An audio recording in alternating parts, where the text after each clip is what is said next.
Hello mic testing hello. کیا کہوں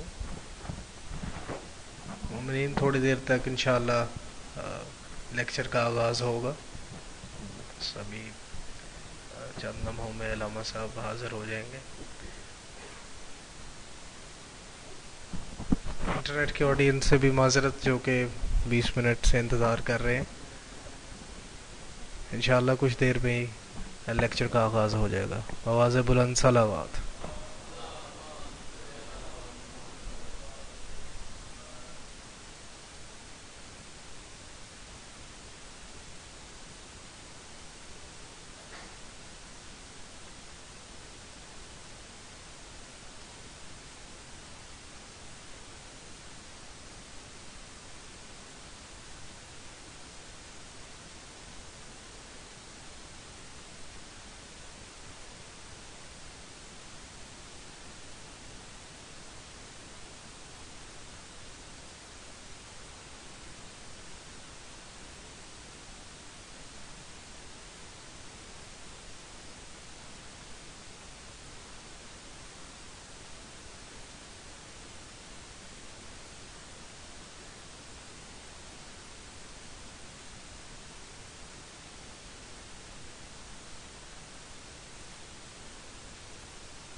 أعوذ بالله من الشيطان الرجيم. بسم الله الرحمن الرحيم.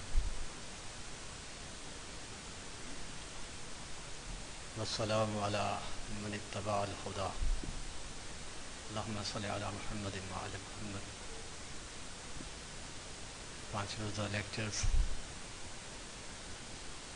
بعنوان اسلامی نظام معیشت کی آج پہلی نشست کا آغاز تلاوت کلام مجید سے ہوا چاہتا ہے. آج کچھ تاخیر ہو گئی، کل انشاءاللہ تعالی قبلہ ٹھیک 8 بجے دونوں کے افروز ہو جائیں گے. اور یہ سلسلہ جو 26 سے 30 آج 5 روزہ لیکچرز کا ہے، یہ لائیو سٹریم بارگاہ امام پہ دیکھا جا سکتا ہے نیٹ پہ. اعوذ باللہ من الشیطان الرجیم.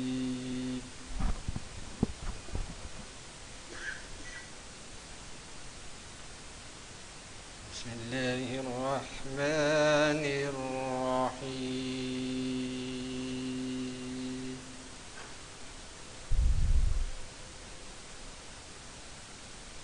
یا ایھا الذین آمنوا لا تلہکم اموالکم ولا اولادکم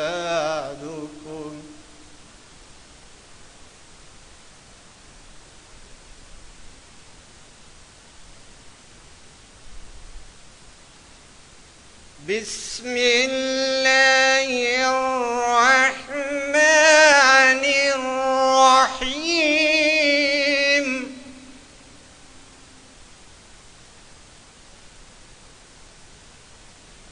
یا ایھا الذین آمنوا لا تلہکم اموالکم ولا اولادکم عن ذکر اللہ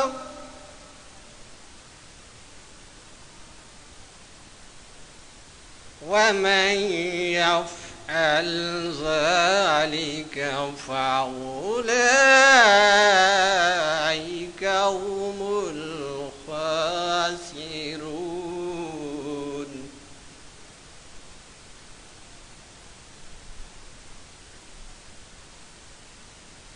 وأنفقوا مما رزقناكم من قبل أن يأتي أحدكم الموت فيقول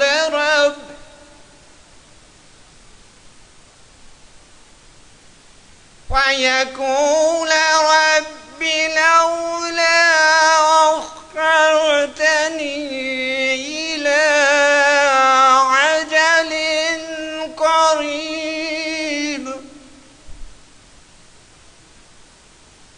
فأصدق وأكن من الصالحين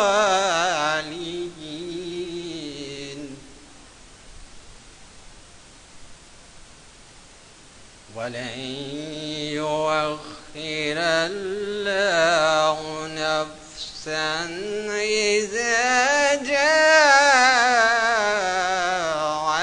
أجلها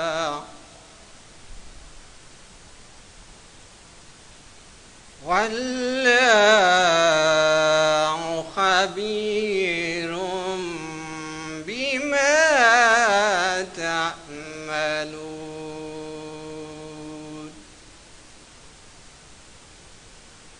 صدق الله العلي العظيم.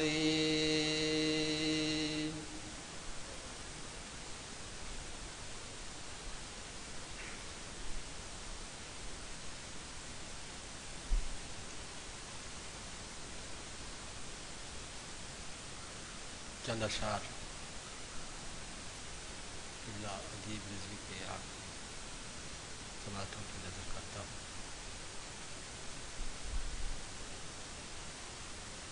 آیا نہ ہوگا یوں کبھی حسن و شباب ریت پر،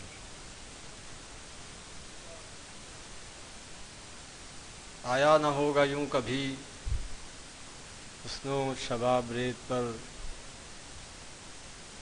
گلشن فاطمہ کے تھے سارے گلاب ریت پر،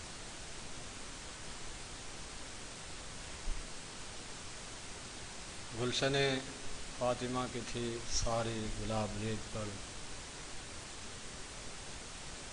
آل بطول کے سوا کوئی نہ کھلا سکا، آل بطول کے سوا کوئی نہ کھلا سکا، قطرہ آب کے بغیر اتنے گلاب ریت پر، پیاسا حسین کو کہوں ایسا میں بے ادب نہیں، پیاسا حسین کو کہوں ایسا میں بے ادب نہیں، لمس لب حسین کو ترسا ہے آب ریت پر، لمس لب حسین کو ترسا ہے آب ریت پر، عشق میں کیا بچائیے اور عشق میں کیا لٹائیے،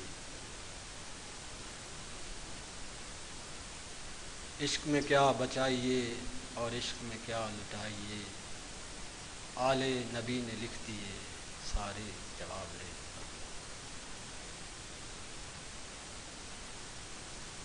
آل نبی نے لکھ دیا سارا نصاب ریت پر، اور جتنے سوال عشق نے آل رسول سے کیے،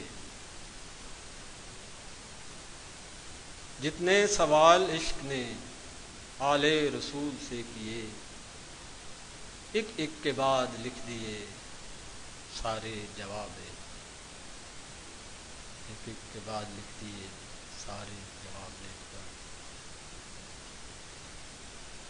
اور اس شعر میں قبلہ ادیب رضوی صاحب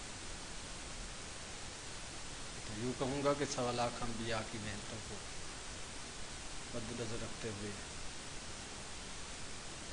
فرماتے ہیں آل نبی کا کام تھا آل نبی ہی کر گئے،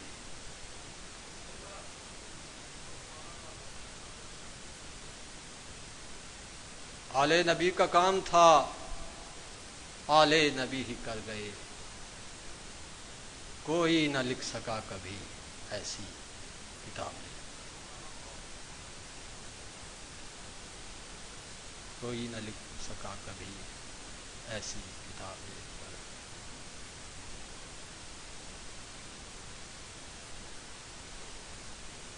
امیر کائنات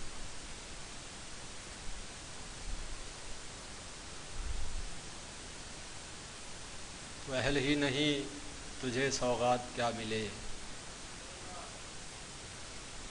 تو اہل ہی نہیں تجھے سوغات کیا ملے، پتھر ہے دل تو ذوق کرامات کیا ملے، پتھر ہے دل تو ذوق کرامات کیا ملے، مولا علی سے مانگ کے مختار کل ہیں جو، مولا علی سے مانگ کہ مختار کل ہیں وہ، ارے منگتوں سے مانگتا ہے تو خیرات کیا ملے، منگتوں سے مانگتا ہے تو خیرات کیا ملے،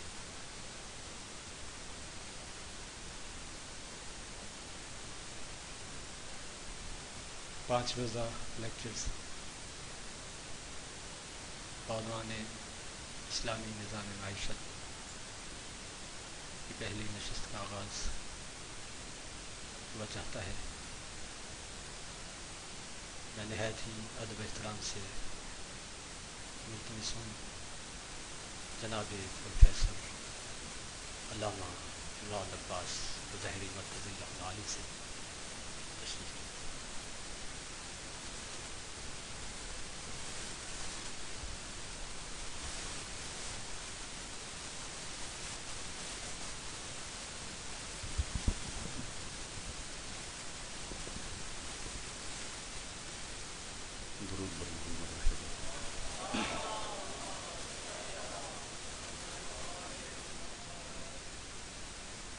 صلوات پڑھیں محمد۔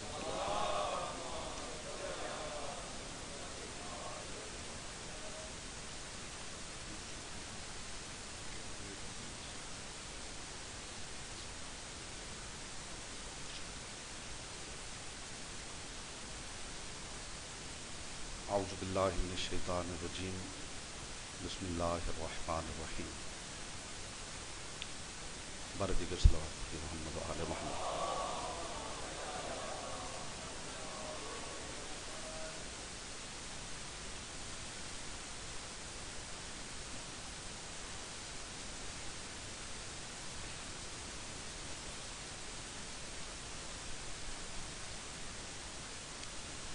اعوذ باللہ من الشیطان الرجیم، بسم اللہ الرحمن الرحیم۔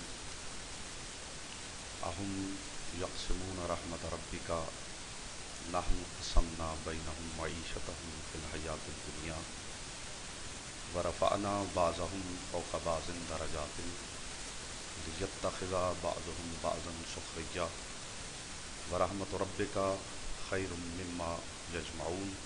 صلوات پر محمد و اہل بیت محمد۔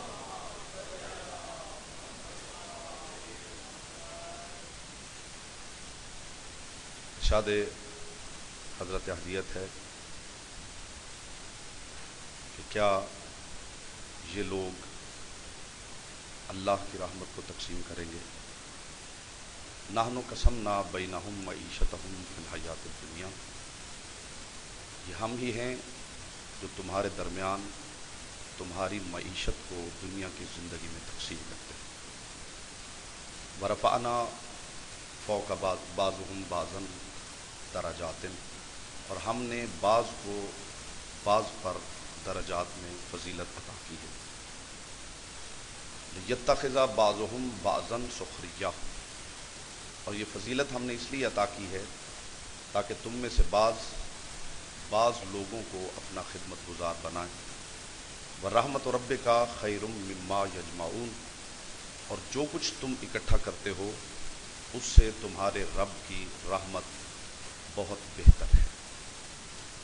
جیسا کہ میرے معزز اور محترم سامعین جانتے ہیں کہ 5 روزہ یہ لیکچرز کا ایک پروگرام ہے جس میں ہمارا ٹاپک ہے اسلامک اکنامک سسٹم، یعنی اسلامی نظام معیشت۔ مذہب آل محمد میں بہت سارے عنوانات پہ گفتگو ہوئی ہے، چونکہ اس دور کا تقاضا ہے تو ہماری کوشش ہے کہ ان 5 دنوں میں اسلامی نظام معیشت کے حوالے سے بھی کچھ گفتگو کی جائے۔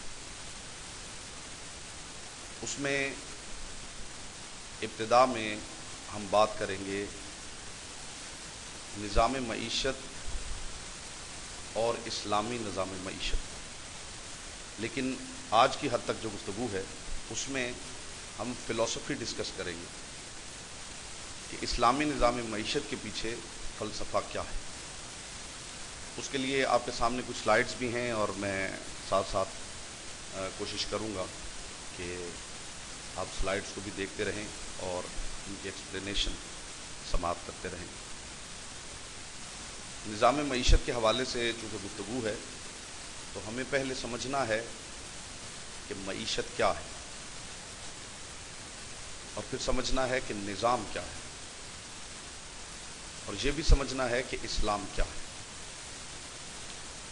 چونکہ عام طور پہ ایسے موضوعات پہ ان ممبروں سے بات نہیں ہوتی تو ممکن ہے کہ ابتدا میں آپ کو بھی تھوڑی مشکل پیش آئے، لیکن انشاءاللہ بفضل محمد و اہل بیت محمد ہماری کوشش ہوگی کہ جہاں تک ہماری کیپیسٹی ہے یہ پیغام اچھے انداز میں آپ کی سماعت تک پہنچ جائے۔ نظام معیشت کی جہاں تک بات ہے تو ابتدا میں ایک بہت بڑا سوال ہے نظام معیشت کے حوالے سے، اور وہ سوال یہ ہے کہ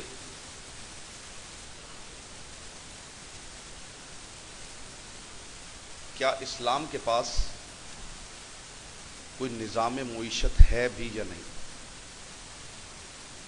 یہ سوال وہ ہے جو ویسٹ کی طرف سے بھیجا گیا ہے اور یہاں اسے پیش کیا جاتا ہے پڑھے لکھے حلقوں میں، does Islam have an economic system? کیا اسلام کا کوئی اکنامک سسٹم ہے یا نہیں؟ تو اس کا عام طور پہ جواب یہ دیا جاتا ہے کہ اسلام کا کوئی دیا گیا نظام نہیں ہے، جبکہ حقیقت ایسے نہیں ہے۔ اسلام نے نظام دیا ہے، لیکن اس نظام کو سمجھنے کے لیے ہمیں پہلے یہ سمجھنا ہوگا کہ سسٹم کی پریسائز ڈیفینیشن کیا ہے۔ اسلام نے، اگر کسی کا خیال ہے کہ اسلام نے ایک نظام وضع کر کے دیا ہے، جو لوگ بات کرتے ہیں ان کا کلیم یہی ہے کہ اگر اسلام نے کوئی ایسا نظام دیا ہے تو بتائیے کون سی کتاب میں لکھا ہوا ہے۔ تو میں ابتدا میں اس مس کنسیپشن کے حوالے سے تھوڑی سی گفتگو کرنا چاہتا ہوں کہ اسلام نے کوئی نظام معیشت ڈیزائن کر کے نہیں دیا، اور یہ دیا جا بھی نہیں سکتا۔ اس لیے نہیں دیا جا سکتا کہ نظام معیشت کا تعلق کسی مشین سے نہیں ہے، اس کا تعلق ہے انسان سے۔ انسان ایک ایسا فیکٹر ہے جس میں تبدیلی آتی ہے، جس میں ارتقاء ہوتا ہے، جس میں ڈیولپمنٹ ہوتی ہے۔ تو چونکہ انسان کی ذات میں تبدیلی آتی ہے، ارتقاء ہوتا ہے، ڈیولپمنٹ آتی ہے، تو کوئی ایسا نظام پوری دنیا میں ایگزسٹ نہیں کرتا جو انسانیت کے لیے وضع کیا جائے اور وہ قیامت تک انسانیت کو مفاد دیتا رہے۔ اسلام نے بھی کوئی ایسا نظام نہیں دیا کہ کسی کتاب سے آپ اس نظام کو پڑھیں اور جہاں مسلم ٹیریٹریز ہیں وہاں اسے امپلیمنٹ کر دیا جائے۔ اسلام بنیادی اعتبار سے کچھ پرائمری ڈائریکٹیو پہ بات کرتا ہے جن کا تعلق اکنامک سفیر سے۔ اسلام ایک ایسے ایٹرنل قوانین آپ پہ واضح کرتا ہے جنہیں مد نظر رکھتے ہوئے ضرورت ہے آج کے دور کے اکانومسٹ کی کہ وہ آگے آئیں اور ان قوانین کو سمجھیں، اور پھر ان قوانین، ان پرائمری ڈائریکٹیوز کی بنیاد پر ایک ایسا نظام وضع کریں جو آپ کی سوسائٹی، آپ کے کلچر، آپ کے ریلیجن اور آپ کے سرکمسٹانسز کو اکوموڈیٹ کر سکے۔ تو ضرورت ہے آج کے دور میں بالخصوص شیعان حیدر کرار میں ان لوگوں کی جو اس شعبے سے وابستہ ہیں کہ وہ آئیں، ان پرائمری ڈائریکٹیوز کو سمجھیں، ان ایٹرنل ڈیوائن لاز کو سمجھیں اور ان کی بنیاد پہ ایسا قانون، ایسا ضابطہ، ایسا سسٹم متعارف کروائیں جو وقت کے ساتھ ساتھ اس میں اتنی فلیکسیبلٹی ہو کہ جیسے جیسے ڈیولپمنٹ آئے اس سسٹم میں بھی ڈیولپمنٹ آتی رہے۔ اگر نظام کسی مشینری کے بارے میں ہوتا تو چونکہ مشین ایک ایسا فیکٹر ہے جس میں ویریشن نہیں ہے، اس کے بارے میں آپ ایک نظام ایسا بنا سکتے ہیں جس میں کوئی تبدیلی نہ آئے، لیکن انسان ایک ایسا فیکٹر ہے جس میں تبدیلی آتی ہے، جس میں ارتقاء ہوتا ہے۔ پوری دنیا میں جتنے بھی اکنامک سسٹمز ہیں، فیوڈلزم سے کیپٹلزم اور کیپٹلزم سے کمیونزم، جتنے بھی نظام ہیں، لوگوں کا خیال ہے کہ انہوں نے اکنامک سسٹم دیا ہے، جبکہ حقیقت ایسے نہیں ہے۔ انہوں نے بھی کچھ پرائمری ڈائریکٹیوز دیے ہیں، کچھ قوانین دیے ہیں۔ اگر کوئی کہے کہ کمیونزم نے ایک اکنامک سسٹم دیا ہے، اگر آپ اسے اسٹڈی کریں اور اسے امپلیمنٹ کریں تو آپ بہت سے مفادات حاصل کر سکتے ہیں، تو یہ چیلنج ہے کہ دنیا کا کوئی بھی انسان کوئی ایسا سسٹم نہیں بتا سکتا جو کارل مارکس نے دیا ہو جس پہ آج کام ہو رہا ہو۔ یعنی کارل مارکس نے یہ نہیں بتایا تھا کہ بینکنگ کا نظام کس طرح ہونا چاہیے، بینک میں کتنے امپلائیز ہونے چاہیے، بینک کی ٹائمنگز کیا ہونی چاہیے، کون سا امپلائی کون سا کام کرے گا۔ کارل مارکس نے بھی بنیادی کچھ قوانین دیے تھے، ان قوانین کو سمجھتے ہوئے ہر دور کے اکانومسٹ قوانین کو سمجھتے ہوئے نظام وضع کرتے ہیں۔ تو ہمارا سوال جو بنیادی تھا وہ یہ تھا کہ کیا اسلام نے کوئی اکنامک سسٹم دیا ہے؟ تو یہ میں بعد میں عرض کروں گا کہ اسلام نے اکنامک سسٹم دیا ہے، لیکن پہلے سسٹم کو سمجھنے کی ضرورت ہے کہ سسٹم ہوتا کیا ہے۔ اسلام نے بنیادی طور پہ کچھ ایٹرنل لاز آپ کے سامنے رکھے ہیں، کچھ پرائمری فنڈامنٹلز ہیں جو اسلام نے پیش کیے ہیں کہ آپ انہیں سمجھیے اور ان کے دائرے میں رہتے ہوئے آپ اپنی مرضی کا نظام وضع کیجیے۔ دنیا میں جتنے نظام ہیں، فار ایگزامپل ایجوکیشن سسٹم ہے، پولیٹیکل سسٹم ہے، پوری دنیا میں پولیٹیکل سسٹم رائج ہیں، لیکن آپ دیکھیے کہ ہر ملک کا پولیٹیکل سسٹم دوسرے ملک سے جدا ہے۔ اس کا مطلب ہے کہ ہر ملک کا سسٹم جدا ہونے کے باوجود اسے سسٹم ہی کہا جاتا ہے۔ یعنی جو امریکہ میں ڈیموکریسی ہے، جو ہندوستان میں ڈیموکریسی ہے، جو پاکستان میں ڈیموکریسی ہے یہ سارے کے سارے پولیٹیکل سسٹمز، لیکن ان کا سسٹم اور ہے، انڈیا کا سسٹم اور ہے، ہمارا سسٹم اور ہے۔ دوسرے ممالک میں اگر آپ چلے جائیں تو وہاں بھی بہت سی تبدیلیاں ہیں، لیکن سب پہ لفظ سسٹم منطبق ہوتا ہے۔ اسی طرح جو بنیادی سوال ہے کہ کیا اسلام نے کوئی نظام معیشت دیا ہے، تو میں عرض کروں کہ اسلام نے آپ کو ایسے قوانین دیے ہیں جنہیں سمجھنے کی ضرورت ہے، اور انہیں سمجھتے ہوئے خود ہر دور کے اکانومسٹ پہ لازم ہے کہ وہ آگے آئیں اور ایسے نظام کو وضع کریں جو ہمارے مسائل کو اکوموڈیٹ کر سکے۔ تو بنیادی طور پہ یہ سمجھنے کی بات ہے کہ اگر آپ اسلامک اکنامک سسٹم کو سمجھنا چاہتے ہیں تو پہلے اس فلسفی کو سمجھا جائے کہ سسٹم ہوتا کیا ہے۔ یہ آگے چل کے ہم بتائیں گے کہ سسٹم کی پریسائز ڈیفینیشن کیا ہے۔ تو میں عرض کروں کہ اسلام نے جو بنیادی قوانین دیے ہیں ان کا اگر آپ کمپیریزن کریں، جتنے بھی اکنامک سسٹمز اس وقت پوری دنیا میں رائج ہیں ان سے آپ کمپیریزن کریں تو کسی سسٹم نے اتنی باریکی سے گفتگو نہیں کی جتنی باریکی سے اسلام نے گفتگو کی۔ اسلام بات کرتا ہے بنیاد کی، اسلام دیتا ہے بنیاد، اور سرکار ابی عبداللہ علیہ الصلوۃ والسلام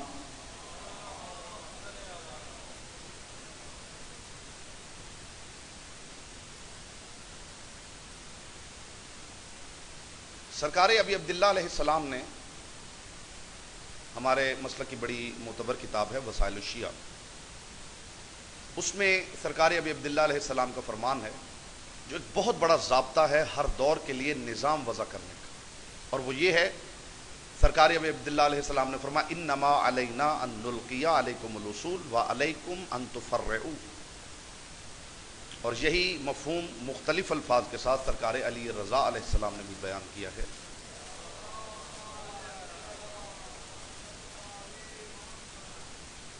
وہ فرماتے انما علینا القاء الاصول وعلیکم التفریق، کہ ہمارے ذمے ہیں تمہیں اصول دینا اور قیامت تک ان اصولوں کی بنیاد پر شاخیں برآمد کرنا تمہاری ذمہ داری۔ یعنی یہ ایک ایسا ضابطہ ہے، یہ ایک ایسا قانون ہے۔ بہت سے لوگ یہ سمجھتے ہیں کہ جب اسلام کا یہ کلیم ہے کہ اس میں ہر چیز بیان کر دی گئی ہے اور دین مکمل ہو چکا ہے، تو آج اگر میں ایک سکول بنانا چاہوں تو اسلام کو بتانا چاہیے کہ وہاں کتنے ٹیچرز ہونے چاہیے، سکول کی ٹائمنگز کیا ہونی چاہیے، کون سے دن ہونے چاہیے جب سکول بند ہو، سکول کا بجٹ کیسے مینٹین ہونا چاہیے۔ تو معاف کیجیے، اسلام اس طرح کے نظام پہ بات نہیں کرتا، اسلام بات کرتا ہے بنیاد۔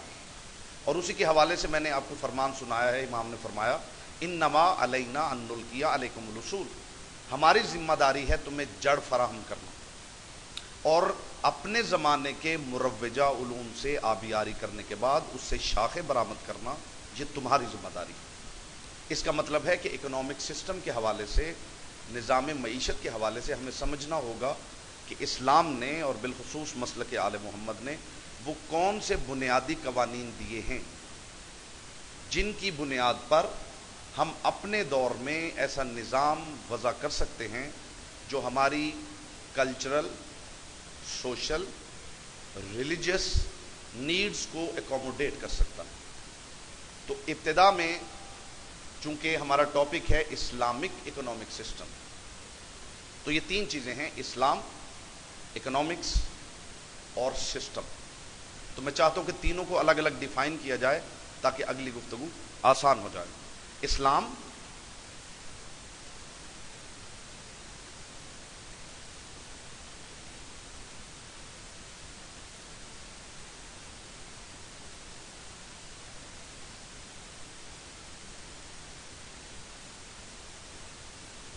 اسلام، اکنامکس اور سسٹم. سب سے پہلے ہم بات کرتے ہیں اسلام کی کہ اسلام کیا ہے، پھر ہم سمجھیں گے کہ اکنامکس کیا ہے، پھر ہم سمجھیں گے کہ سسٹم کیا ہے. تب آسان ہوگا یہ سمجھنا کہ اسلامک اکنامک سسٹم کیا ہے. تو اسلام کے لیے میں عرض کروں کہ اسلام کی بنیادی اعتبار سے دو ڈائمنشنز ہیں. ایک ڈائمنشن ہے اسلام کی فی نفس ہی، اور ایک ڈائمنشن ہے ہمارے لیے، یعنی Islam within Islam, Islam in itself, اس کے معنی کیا ہیں، اور اسلام ایز اے بلیف، اس کے معنی کیا ہیں. جب ہم اسلام ود ان اٹ سیلف کی ڈیفینیشن کرتے ہیں تو بڑا واضح ہے کہ اسلام ایک ایسا divine set of eternal laws ہے. اسلام ایسے الوہی اور آفاقی قوانین کا مجموعہ ہے جو انسان کی تولید سے لے کر اس کی فلاح، اس کے ارتقاء اور اس کی بقا کے تمام مراحل کو ایکوموڈیٹ کرتا ہے. یعنی انسان کی پیدائش سے لے کر اس کی فلاح، اس کے ارتقاء اور اس کی بقا تک جو جو ضرورت ہے اس پہ اسلام بات کرتا ہے. یعنی ایسا ریلیجن جو آفاقی قوانین پر مشتمل ہے، جو انسان کی تولید سے لے کر اس کی بقا تک ہر مرحلے میں اسے گائیڈ کرنے کی صلاحیت سے مامور ہے. یہ اسلام کی ڈیفینیشن ہے ایز اے اسلام. اور دوسری اس کی ڈائمنشن ہے اسلام ایز اے بلیف، یعنی بحیثیت عقیدہ اسلام کے معنی کیا ہے. تو پوری دنیا میں علی ابن ابی طالب علیہ الصلاۃ والسلام نے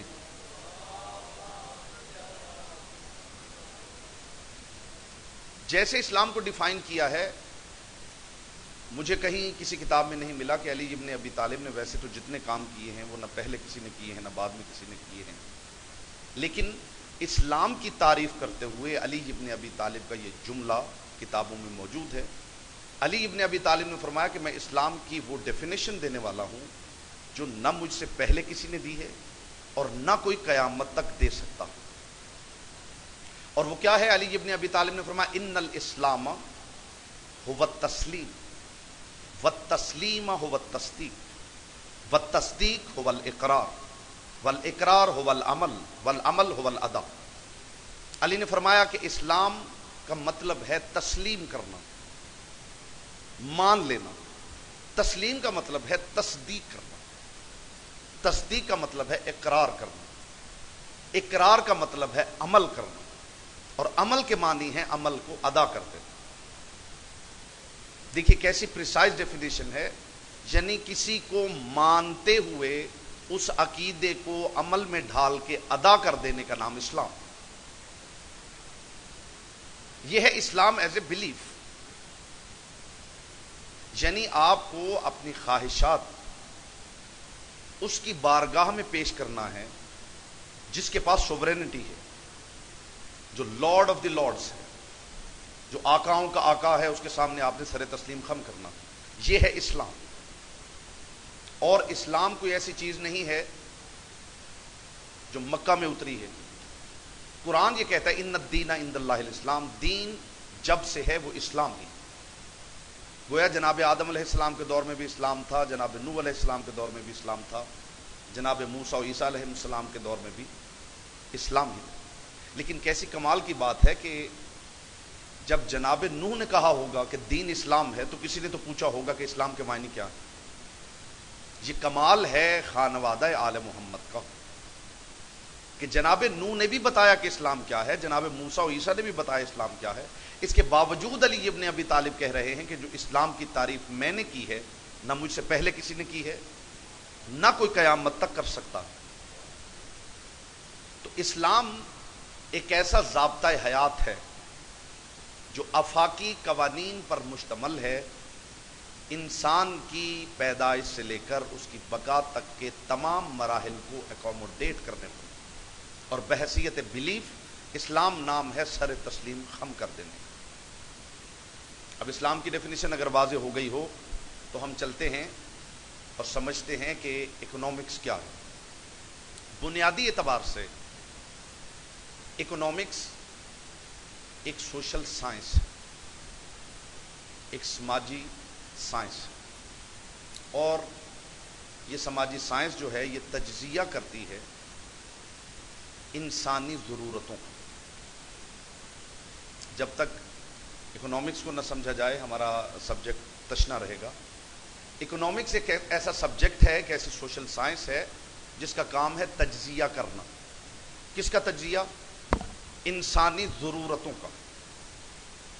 ہر وہ چیز جو انسان کی ضرورت ہے اس کا تجزیہ جو سائنس کرتی ہے اسے کہتے ہیں اکنامکس۔ مثلا ہر وہ چیز جس کی مجھے ضرورت ہے اس کا تجزیہ کرنے والا علم اکنامکس کہلاتا ہے۔ بنیادی طور پہ گریکس کے ہاں اس کے لیے لفظ تھا اوئیکونومیا۔ یہ دو لفظ ہیں جن سے ماخوذ ہے اکنامکس۔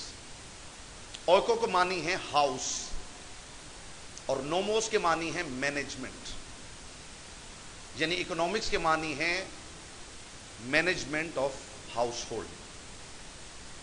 آپ کے گھر کے جتنے مسائل ہیں ان کی جو مینجمنٹ ہے اس کے لیے یہ لفظ وضع کیا گیا تھا اکنامکس۔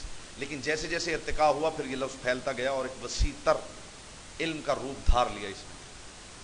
اب اکنامکس بنیادی طور پہ کیا ہے؟ اب اکنامکس کے معنی یہ ہیں کہ اکنامکس ایک ایسی سائنس ہے جس کا تعلق ہے ویلتھ کی مینجمنٹ سے، دولت کی مینجمنٹ سے۔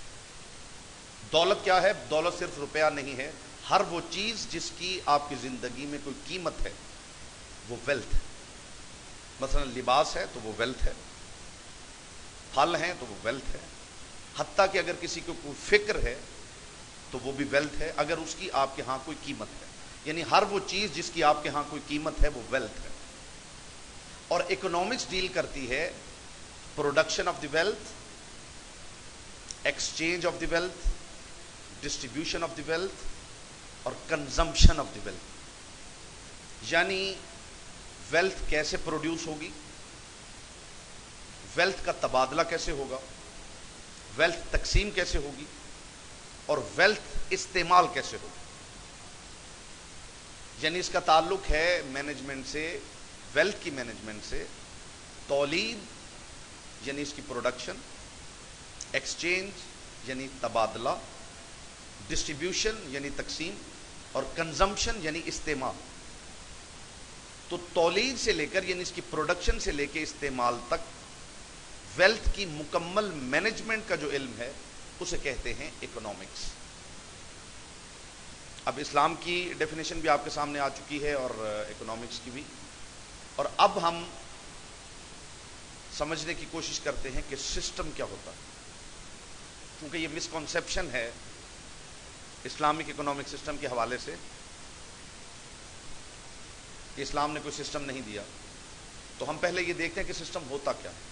سسٹم بنیادی طور پہ کچھ عناصر کا مجموعہ ہوتا ہے، ایسے عناصر جو آپس میں انٹر لنکڈ ہوں، انٹر ریلیٹڈ ہوں، انٹر ڈیپینڈنٹ ہوں۔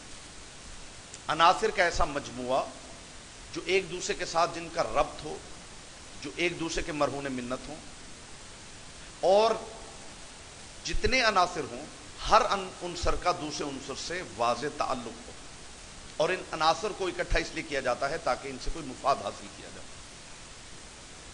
اور اگر آپ سسٹمز کو پڑھیں تو سسٹمز کی مختلف اقسام ہیں، جن میں کچھ سسٹمز ایسے ہیں جنہیں کہا جاتا ہے ٹینجیبل سسٹم، یعنی وہ سسٹم جو نظر آنے والا سسٹم۔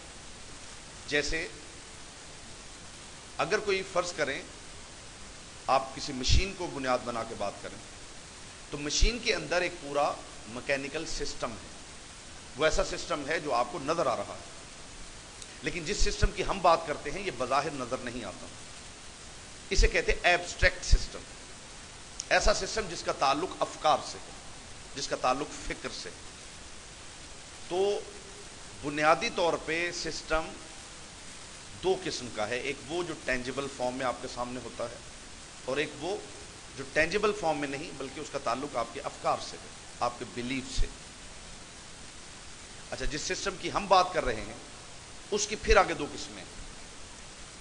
ایک ہے اوپن اینڈڈ سسٹم اور ایک ہے کلوز سسٹم. کلوز سسٹم وہ ہے جس کا دوسرے سسٹم سے کوئی انٹریکشن نہیں ہوتا، یعنی ایک سسٹم کا دوسرے سسٹم سے کوئی تعلق نہیں ہے. لیکن جو اوپن اینڈڈ سسٹم ہے اسے ایک سسٹم کا دوسرے سسٹم سے تعلق ہوتا ہے اور دوسرے سسٹم اس پر اثر انداز ہوتے ہیں اور وہ سسٹم دوسرے سسٹم پر اثر انداز ہوتا ہے. جس سسٹم کی ہم بات کر رہے ہیں یہ ایک اوپن اینڈڈ سسٹم ہے، یعنی نظام معیشت، اکنامک سسٹم. یہ اوپن اینڈڈ سسٹم ہے. دنیا میں جتنے نظام ایگزسٹ کر رہے ہوتے ہیں ہر کوئی اس پہ اثر انداز ہوتا ہے اور یہ سسٹم دوسرے نظاموں پر اثر انداز ہوتا ہے. تو بنیادی طور پہ تین چیزیں تھیں: اسلام، اکنامکس اور سسٹم. اسلام کو بھی ہم نے سمجھا، اکنامکس کو بھی اور سسٹم کو بھی. اب ہم بات کرتے ہیں کہ اکنامک سسٹم کیا ہے.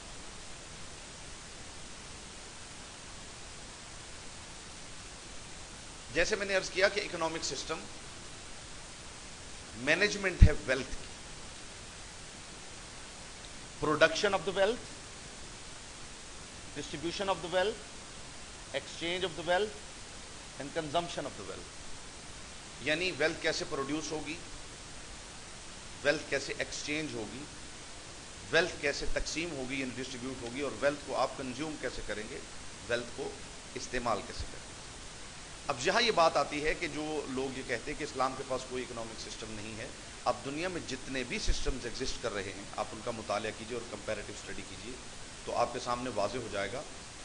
ہر وہ نظام جو ان چار فیکٹرز پہ بات کرتا ہو، production, distribution, exchange and consumption, ہر وہ نظام جو ان چار فیکٹرز پر بات کرتا ہو اسے اکنامک سسٹم کہتے ہیں. تو میں دعوت فکر دے رہا ہوں ان افراد کو جو یہ کہتے ہیں کہ اسلام کے پاس کوئی اکنامک سسٹم نہیں ہے. وہ پہلے علماء اسلام سے پوچھیں کہ کیا اسلام ویلتھ کی پروڈکشن کے بارے میں کوئی بات کرتا ہے، ویلتھ کی ایکسچینج کے بارے میں کوئی بات کرتا ہے، ویلتھ کی ڈسٹریبیوشن کے بارے میں کوئی بات کرتا ہے، ویلتھ کی کنزمپشن کے بارے میں بات کرتا ہے. تو میں سمجھتا ہوں کہ دنیا کے کسی مذہب نے، کسی نظام نے اتنی باریکی سے ان چار فیکٹرز پہ بات نہیں کی جتنی اسلام نے کی. اور بالخصوص اسلام میں مذہب آل محمد نے ان چار فیکٹرز پر جیسے باریکی سے مسلک آل محمد نے گفتگو کی ہے دنیا کے کسی نظام نے نہیں کی. اب یہ سمجھنے کی ضرورت ہے کہ جب ہم اکنامک سسٹم کی بات کرتے ہیں اور یہ کہتے ہیں کہ اسلام کا ایک اکنامک سسٹم ہے تو اس سے مراد کیا ہے. تو میں عرض کروں کہ دنیا کا کوئی بھی نظام ہے وہ مشتمل ہوتا ہے دو چیزوں پر، ڈوز اور ڈونٹس. ڈوز کا مطلب ہے کہ آپ کو یہ کرنا ہے، ڈونٹس کا مطلب ہے کہ آپ کو یہ نہیں کرنا ہے. یعنی ڈوز اور ڈونٹس پر مشتمل ہوتا ہے دنیا کا ہر نظام. اور یہاں جو ترہ امتیاز ہے مسلک آل محمد کا وہ یہ ہے، یہ بات سمجھنے کے قابل ہے کہ دنیا میں جتنے بھی نظام ہیں وہ ڈوز پہ بات کرتے ہیں، ڈونٹس پہ بہت کم بات ہوتی ہے. اسلام وہ مذہب ہے جو ڈونٹس پہ زیادہ بات کرتا ہے، ڈوز پہ کم بات کرتا ہے. اچھا دیکھیے، ڈوز اور ڈونٹس پہ بات جب کرتے ہیں تو اس سے مراد کیا ہے.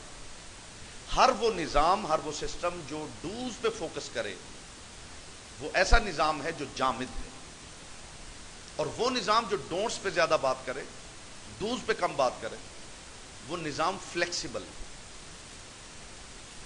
اب کیسے فلیکسیبل ہے اور وہ کیسے جامد ہے اس کی میں تھوڑی تشریح کرنا چاہتا ہوں.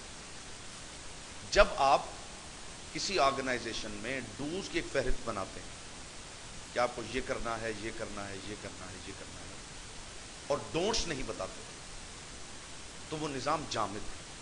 وہ نظام کیسے جامد ہے کہ اگر کوئی ایسا مرحلہ آ جائے، کوئی ایسی پریشانی آ جائے تو ورکر کے پاس آپشن نہیں بچتی ان ڈوز کے علاوہ کچھ اور کرنے کی.